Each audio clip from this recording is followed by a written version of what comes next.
First contact shock. The sleek research vessel Zenith glided silently through the inky void of space, its crystalline hull gleaming under the light of distant stars. Inside, Chief Xenobiologist Zixla adjusted her sensory fronds, her iridescent scales shimmering with excitement. After cycles of searching, they had finally found signs of intelligent life on a blue-green planet in an unremarkable solar system. Captain Vexnor, we're approaching the third planet, Zixla announced, her voice a melodious trill. Preliminary scans indicate a technologically advanced civilization. Captain Vexnor, a towering insectoid with compound eyes that reflected the holographic displays surrounding him, clicked his mandibles thoughtfully. Proceed with caution, Zixla. Remember the Galactic Council's first contact protocols.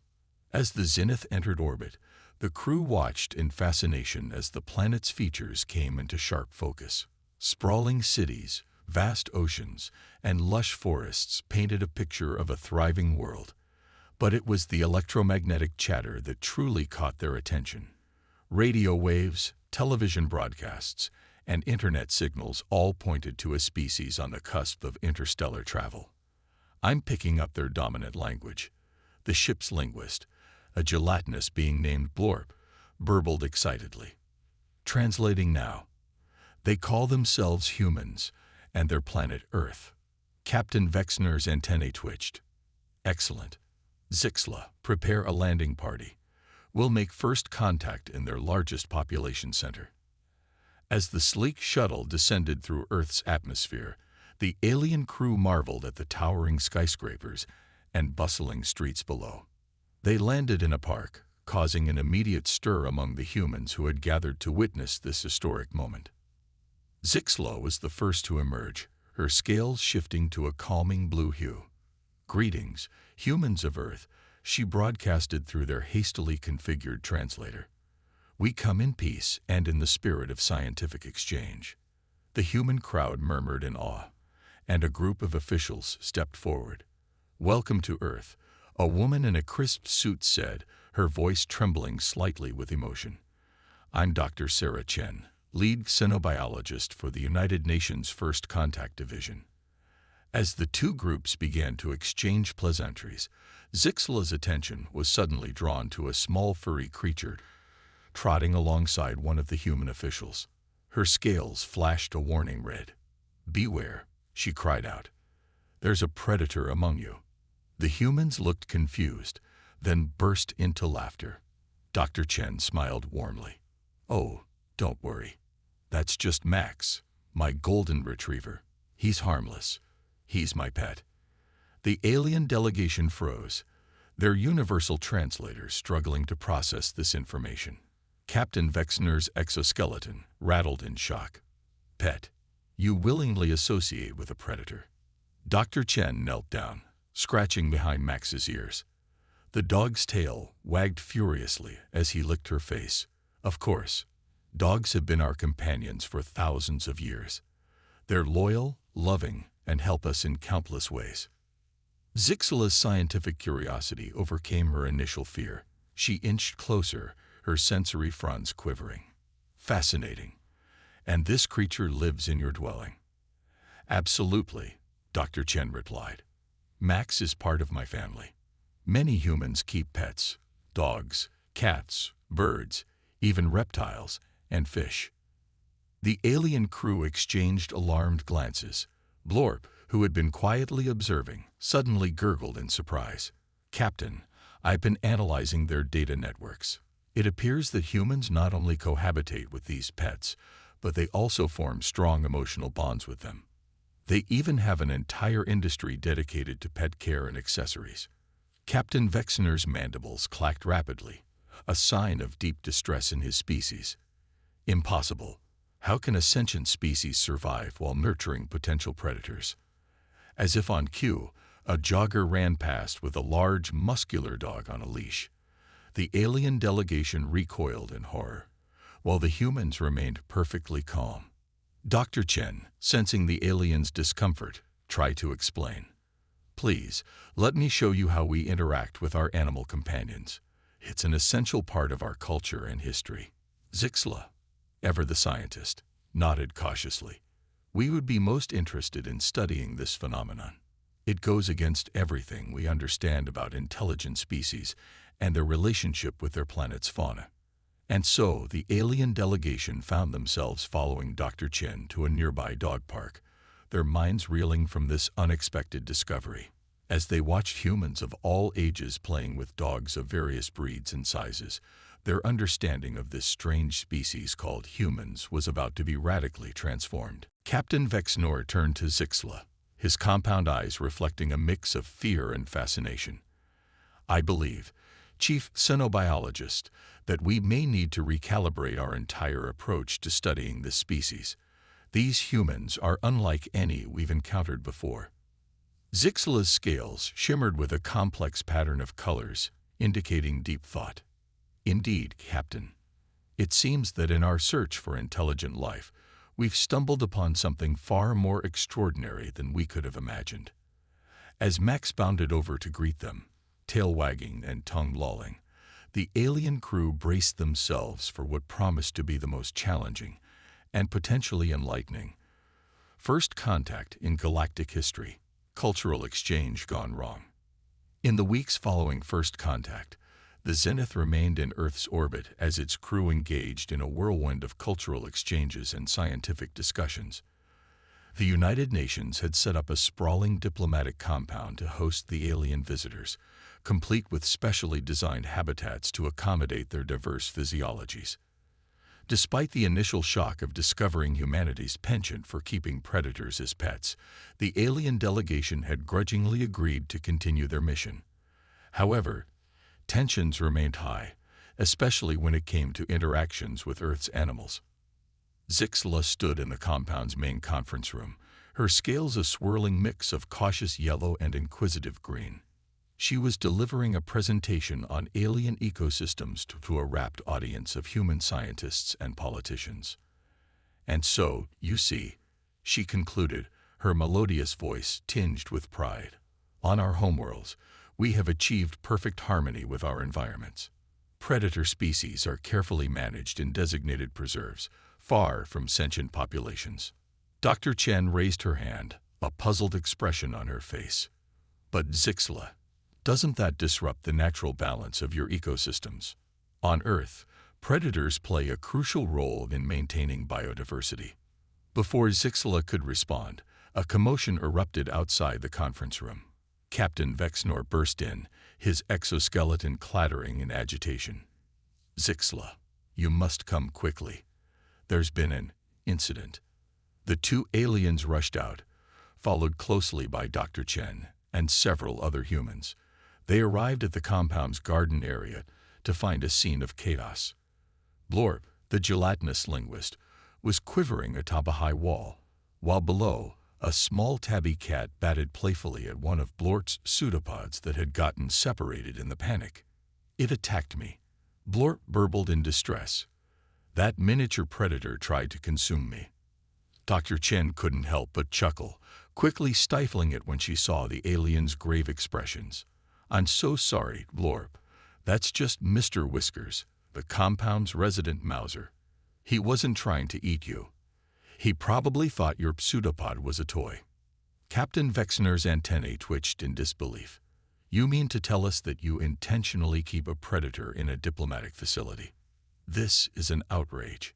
As Dr. Chen tried to calm the situation, a young intern approached, cradling a small furry creature in her arms. I'm sorry to interrupt, but I thought our guests might like to see something a little less threatening. This is my pet rabbit, Flopsy. Zixla's scales shifted to a curious blue as she leaned in to examine the docile animal. Just then, Mr. Whiskers, having lost interest in Blort's pseudopod, spotted the rabbit. With a playful meow, the cat bounded towards the intern. What happened next seemed to unfold in slow motion. The intern, startled by the cat's sudden approach, lost her grip on Flopsy. The rabbit, acting on instinct, leaped from her arms, directly onto Captain Vexner's face. The compound erupted into pandemonium. Captain Vexner stumbled backwards, emitting a high-pitched screech that shattered several nearby windows. Flopsy, terrified by the noise, began kicking furiously, his powerful hind legs battering the captain's sensitive antennae. Zixla tried to help, but in her haste, she tripped over Mr. Whiskers, who had decided this was all a wonderful new game. She fell into a nearby pond, her scales rapidly cycling through a rainbow of distressed colors. Human security guards rushed in, trying to restore order, but their presence only added to the chaos. Blorp, in a misguided attempt to help, extended multiple pseudopods, inadvertently entangling several humans and aliens alike in a sticky, gelatinous mess. Dr. Chen stood in the middle of it all, watching in horror as years of diplomatic preparation unraveled in a matter of minutes. "Please," she shouted over the din. "Everyone just calm down." But it was too late. Captain Vexnor, finally free of the rabbit's assault, stumbled to his feet, his compound eyes swiveled wildly, taking in the scene of utter chaos. "This is unacceptable," he chittered, mandibles clacking furiously. "We came here in peace, seeking to exchange knowledge with a fellow intelligent species. Instead, we find ourselves in constant danger from your uncontrolled beasts." Zixla, dripping wet and still colorfully distressed, tried to interject. "Captain, perhaps if we just—" "No," Vexnor cut her off. "We gave you a chance, humans, but you have proven yourselves to be reckless and barbaric. To think, we considered offering you membership in the Galactic Council." Dr. Chen's heart sank. This was rapidly becoming a worst-case scenario for Earth's first interstellar diplomatic relations. "Please, Captain Vexnor, this is all just a misunderstanding. If you'll allow me to explain." But the captain was beyond reasoning. "We are leaving this death world immediately. And rest assured, our report to the Galactic Council will recommend quarantine of your entire solar system. No civilized species should be exposed to your dangerous practices." As the alien delegation hastily retreated to their shuttle, Dr. Chen and her team watched in dismay. Years of scientific and diplomatic work were evaporating before their eyes, all because of a series of innocent misunderstandings. Back on the zenith, as the ship broke orbit and accelerated away from Earth, Zixla approached Captain Vexnor. Despite the disastrous end to their mission, her scientific curiosity hadn't abated. "Captain," she began cautiously, "while I agree that the humans' practices are shocking, don't you think there might be more to learn? How has a species that nurtures predators managed to become the dominant life form on their planet?" Vexnor's antennae drooped wearily. "Perhaps, Zixla, but that's a mystery for another time. For now, we must warn the Council about the potential threat these humans and their beasts pose to galactic peace." As the zenith jumped to faster-than-light speed, neither Zixla nor Captain Vexnor could have predicted how soon they would be forced to reevaluate their judgment of humanity and its animal companions. Predators unleashed. 6 standard galactic months had passed since the disastrous first contact with Earth. The Zenith, now part of a Galactic Council quarantine fleet, maintained a vigilant orbit around the solar system's outer reaches. Their mission: to prevent humans from venturing into interstellar space and to warn off any unsuspecting alien vessels that might stumble upon this death world. Captain Vexnor stood on the Zenith's observation deck, his compound eyes reflecting the distant pinprick of light that was Earth's sun. Despite the passage of time, he still felt a shudder run through his exoskeleton when he recalled their chaotic encounter with human pets. Zixla glided up beside him, her scales a thoughtful blue-green. "Captain, long-range scans are picking up an anomaly. A large vessel of unknown origin is approaching the solar system at superluminal speeds." Vexnor's antennae twitched in alarm. Impossible. No known species would dare violate a council quarantine. Before Zixla could respond, alarms blared throughout the ship. Blorp's voice burbled over the intercom, panic evident even through the gelatinous wobble of his speech. "Captain, to the bridge immediately. We're under attack." The scene that greeted them on the bridge was one of chaos. Holographic displays showed a massive black vessel that seemed to absorb light rather than reflect it. It had appeared out of nowhere, somehow bypassing their early warning systems. Evasive maneuvers, Vexnor ordered, but it was too late. A beam of sickly green energy lanced out from the alien ship, enveloping the zenith in a field of crackling energy. "We're caught in some kind of tractor beam," Zixla reported, her scales flashing warning reds and oranges. "They're pulling us in."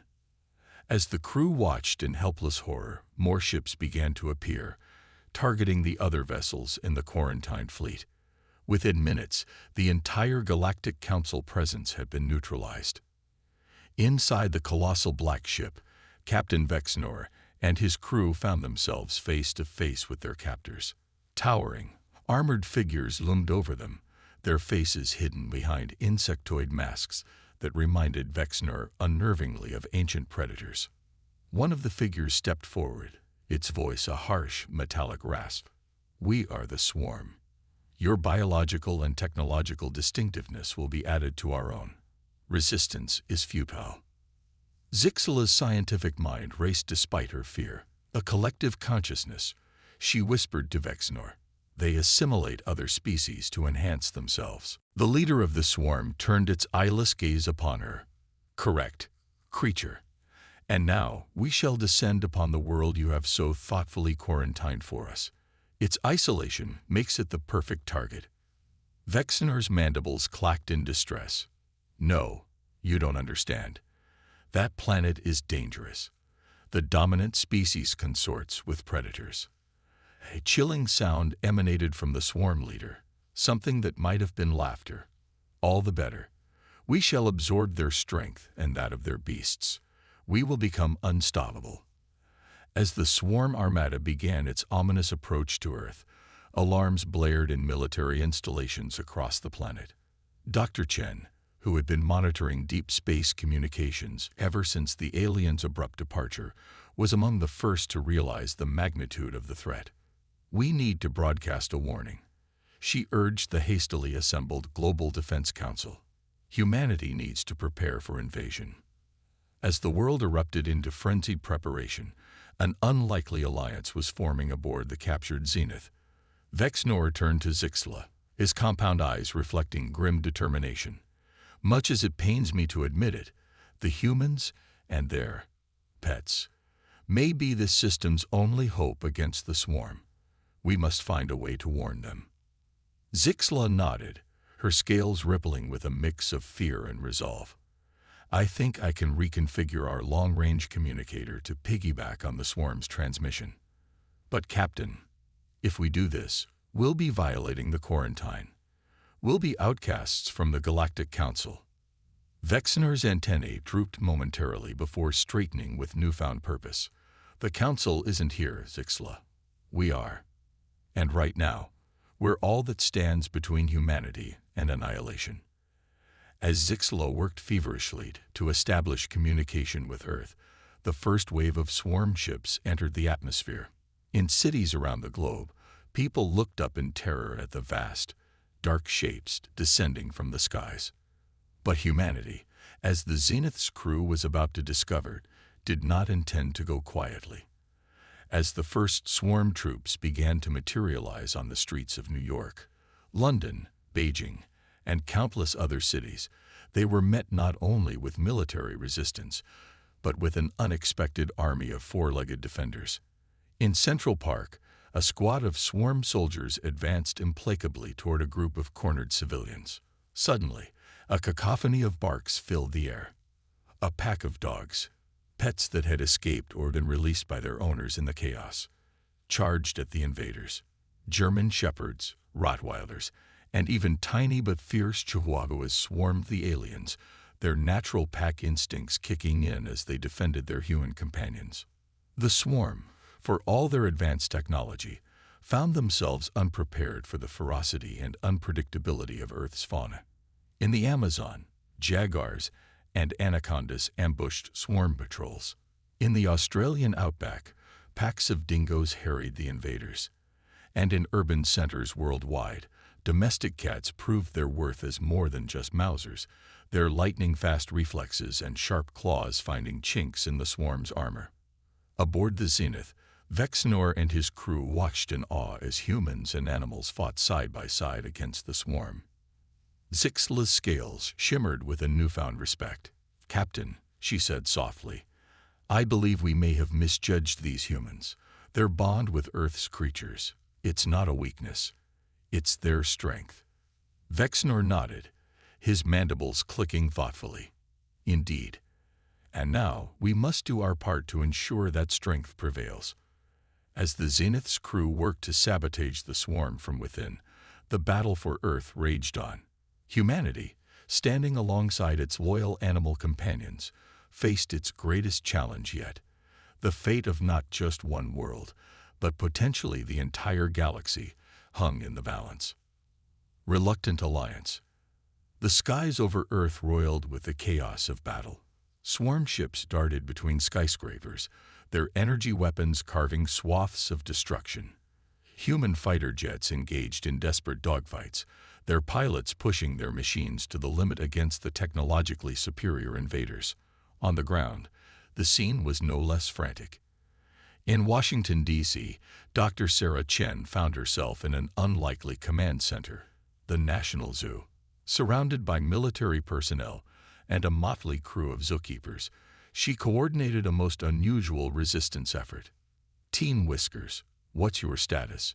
she called into a makeshift radio. A scratchy voice replied, punctuated by yowls and hisses. "The Cat Brigade is keeping the swarm pinned down in DuPont Circle. These aliens don't know what hit him." Chen allowed herself a small smile. Who would have thought that an army of house cats, strays, and their feral cousins would prove so effective against alien invaders? Her moment of satisfaction was interrupted by a sudden crackle of static from the long-range communicator. A familiar, melodious voice emerged from the speaker. "Dr. Chen, this is Zixla of the Zenith. Do you read me?" Chen's eyes widened in surprise. "Zixla, what's going on? Are you behind this invasion?" "Negative," came the reply, accompanied by the sound of clattering mandibles that Chen recognized as Captain Vexnor. "We are prisoners aboard the swarm's command ship. We've managed to establish this communication to warn you and offer our assistance." Chen's mind raced. The aliens who had fled in terror from a house cat were now offering to help against this overwhelming force. "What changed your minds?" she asked cautiously. There was a pause before Vexnor's voice responded, heavy with what seemed like embarrassment. "We may have misjudged your species, Dr. Chen. The way you and your animal companions fight together against the swarm, it's unlike anything we've ever seen." "We don't have much time," Zixla interjected. "The swarm operates on a hive mind.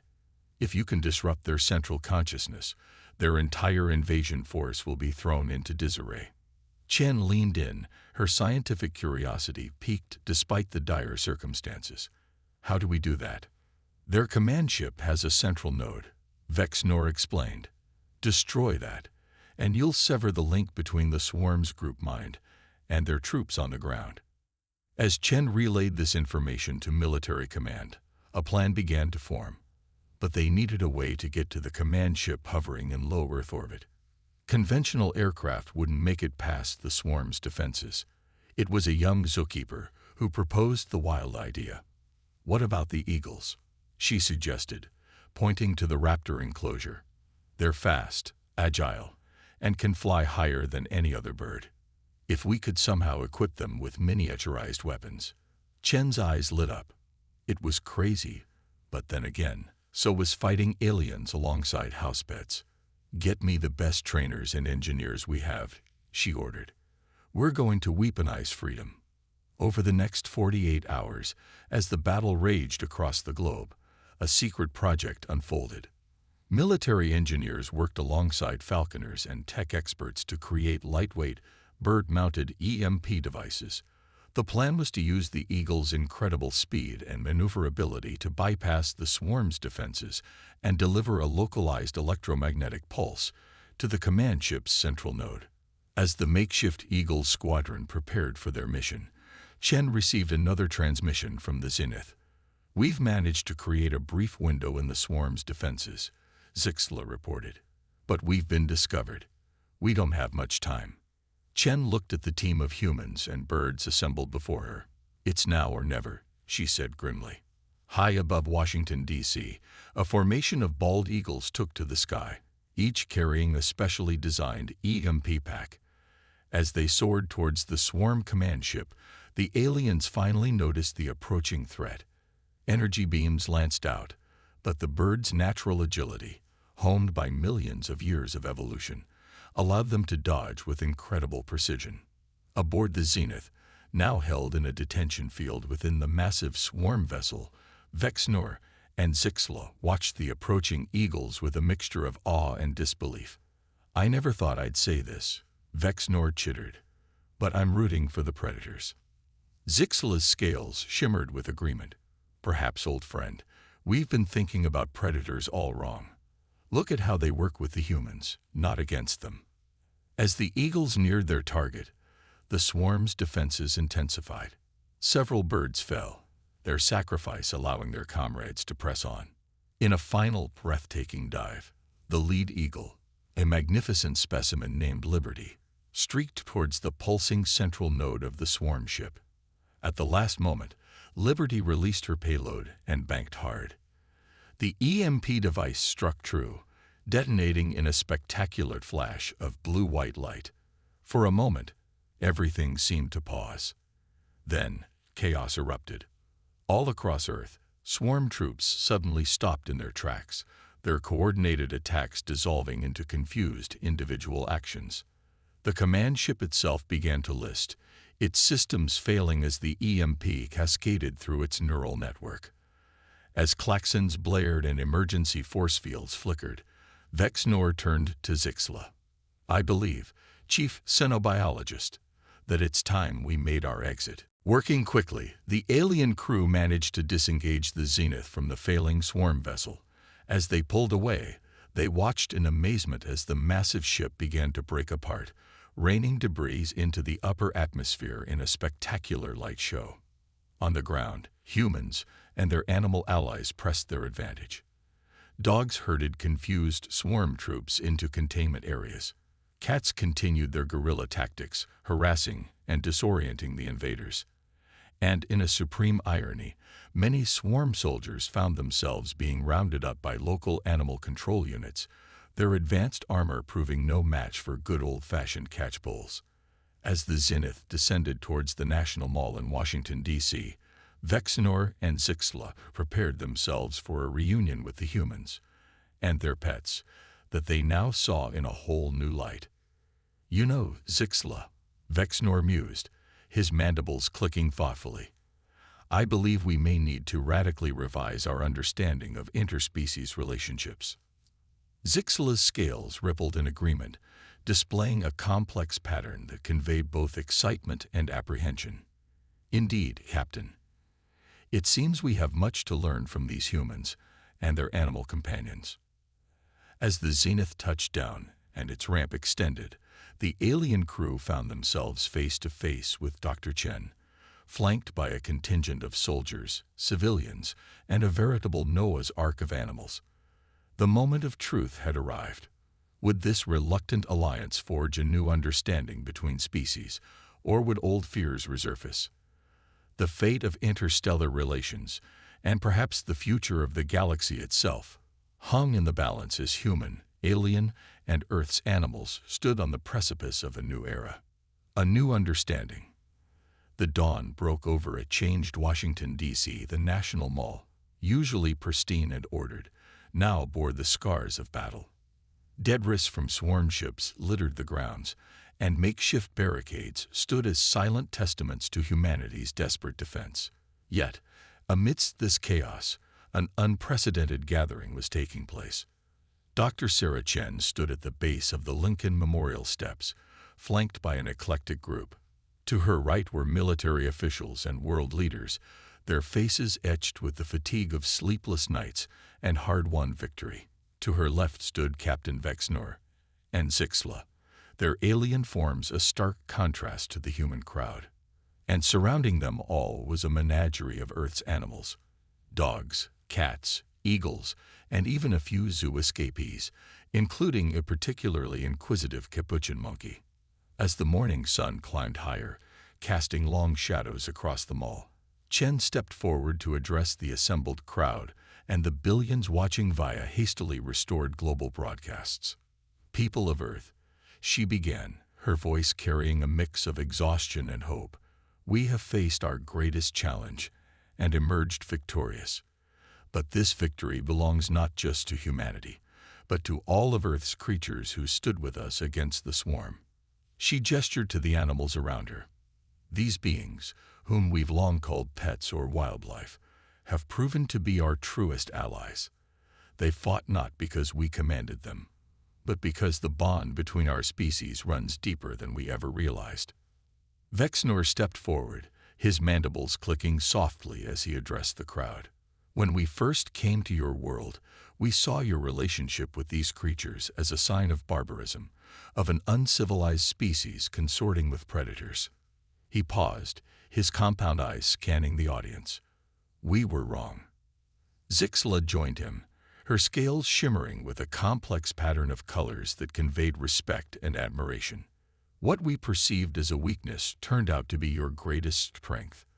The diversity of life on your world, and your ability to form bonds with species so different from your own, is something unique in our experience of the galaxy." As if to emphasize her point, the capuchin monkey chose that moment to clamber up Zixla's serpentine form, settling on her head with a curious chirp. Instead of recoiling in fear as she once might have, Zixla remained still, her scales rippling with fascination. Chen couldn't help but smile at the sight. "This is what makes us strong," she continued. "Our capacity for empathy, for forming connections across species barriers, is what allowed us to stand united against a force that sought to assimilate and homogenize all life." She turned to face Vexnor and Zixla directly. "And now we extend that same spirit of cooperation to you. Earth stands ready to join the galactic community, not as a quarantined death world, but as a beacon of biodiversity and interspecies cooperation." Vexnor's antennae twitched in what the assembled humans were learning to recognize as thoughtful consideration. "Dr. Chen, on behalf of the Galactic Council, I must admit that we may have been hasty in our judgment of your world. Your victory over the swarm has proven that there is much we can learn from Earth and its inhabitants, all of its inhabitants." As if on cue, a golden retriever trotted up to Vexnor, tail wagging. The alien captain, who once would have recoiled in terror, cautiously extended an appendage. The dog sniffed it curiously before giving it a friendly lick. Vexnor's exoskeleton shuddered, not in fear, but in what might have been a chuckle. "Perhaps," Zixla added, carefully petting the monkey still perched on her head, "it is time for the Galactic Council to reevaluate its criteria for civilized worlds. Biodiversity and symbiotic relationships between species could be seen as signs of a thriving, advanced ecosystem rather than a primitive one." Chen nodded, her eyes shining with the possibility of a brighter future. "We have much to offer each other. Earth's ecosystems could provide new insights into biology and evolution. In return, we look forward to learning about the wonders of the galaxy." As the sun reached its zenith, casting a warm glow over the gathering, a new era of cooperation was born. Humans, their animal companions, and their once reluctant alien visitors began the monumental task of rebuilding and preparing Earth for its debut on the galactic stage. In the months and years that followed, the galaxy watched in fascination as Earth became a hub of interspecies cooperation. Alien scientists flocked to study the intricate web of relationships between Earth's varied species. Some even began to adopt pets of their own, leading to the humorous sight of gelatinous beings walking dogs or insectoid aliens cuddling with cats. The concept of pets spread across the galaxy, fostering greater empathy and understanding between diverse species. Earth's model of coexistence with its animal population became a template for restoring ecosystems on worlds long ravaged by industrialization. Vexnor and Zixla, once the reluctant harbingers of Earth's quarantine, became its most ardent advocates in the Galactic Council. They spearheaded initiatives to protect biodiversity across the galaxy, using Earth as a shining example of the strength that comes from embracing the full spectrum of life. And Dr. Sarah Chen. She became Earth's first ambassador to the Galactic Council, a role she fulfilled with distinction, always with her faithful dog, Max, by her side. In the grand assembly of alien species, Max became a symbol of the unique bond that had propelled humanity to the stars. As Earth took its place among the stars, it did so not as a single species, but as a thriving, interconnected web of life. The phrase, man's best friend, took on a whole new meaning, encompassing not just dogs, but the myriad of species that had stood with humanity in its darkest hour. In the end, it was not advanced technology or military might that secured Earth's place in the galaxy, but the simple, profound bonds between species. The once feared Death World became known across the stars as the planet where life, in all its beautiful diversity, flourished in harmony. And so, as alien visitors arrived on Earth, they were greeted not just by humans, but by wagging tails, purring felines, and a cacophony of animal sounds that spoke of a world teeming with life and love. The galaxy had gained not just a new member, but a new perspective on what it truly meant to be civilized. In the grand tapestry of the cosmos, Earth shone brightly, a blue-green jewel where humans and animals had not just coexisted, but had become true partners in the great adventure of life. And that, perhaps, was the greatest victory of all.